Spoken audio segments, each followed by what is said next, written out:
Hey everybody! On today's video, I wanted to show you the steps to making one of these little sock puppets here. They're made with common materials, no sewing, and no toxic glues. And after I show you the steps, I encourage you to go out and try your own design. You don't have to follow what I did. Also, if you'd rather see the instructions for this project in the form of a pretty sweet rap video, sung by this guy right here, well then you can click on the eye in the upper right corner, and that'll take you to that video. And if you're still here, well, let's get started. First, we are going to choose a sock for our puppet. For this design, I recommend a sock that is about the same width as the puppeteer's hand or a bit smaller. Also, if you have a fuzzy fleece sock, those give a really nice look to the final puppet. Small holes in the heel or toe of the sock are fine for this design, as they will get covered up later. Next, we are going to make the mouth plate, which forms the structure for the mouth. Start with a piece of cardboard bigger than the size of your hand. Score 2 parallel creases down the middle and fold in half. Then mark the width that you want it to be. The wider it is, the more the cheeks will stick out. Then draw a partial circle and cut out the plate. If you want to have overbite on your puppet, then cut the upper plate a little longer than the bottom. To form the head structure, cut a cardboard tube to the height you want the head. This will be the distance from the puppet's lips to the top of its head. Then cut out openings at the front and back of the tube, just big enough for 1 or 2 fingers. Then glue the tube in place on the top of the mouth plate. You can soften the edges of these openings to not be so sharp on the hands. Cut the tips off 2 plastic spoons and glue in place to form the structure for the ears.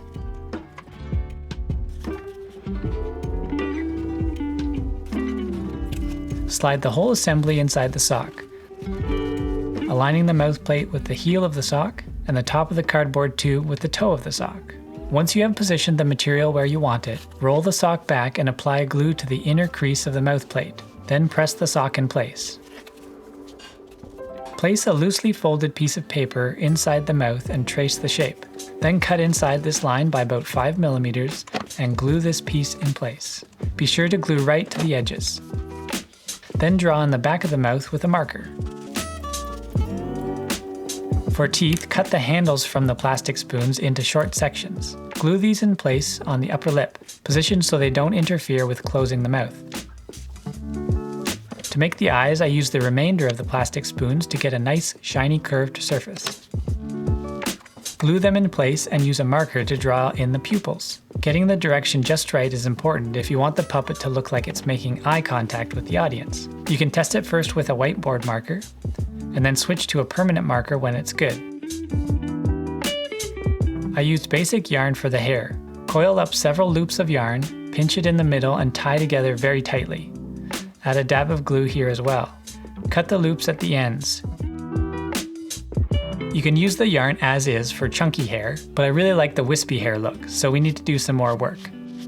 Use a comb or a cat brush to brush out the yarn strands. You are combing out the strands to try and end up with just individual wool or acrylic fibers. As a result, the length of the hair will only ever be as long as the fiber length of your yarn, so don't be alarmed when big chunks are coming out with the combing. Then glue the 2 halves together into one bunch, and then glue that in place on the head. There are a lot of different ways to treat and style the hair, so experiment and find what works for you. Now you can stop right here if you want with just the head, but if you want to make a basic body with hands, then go and find another donor sock that's a different pattern or color than the head.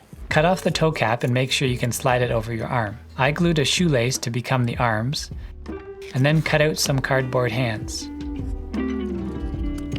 I grabbed the matching sock from the one I used for the head, and used that material to cover one side of the hands. I then glued them to the shoelace arms and also added some leftover chopsticks to become the control rods. Then I covered all that with the remainder of the sock material.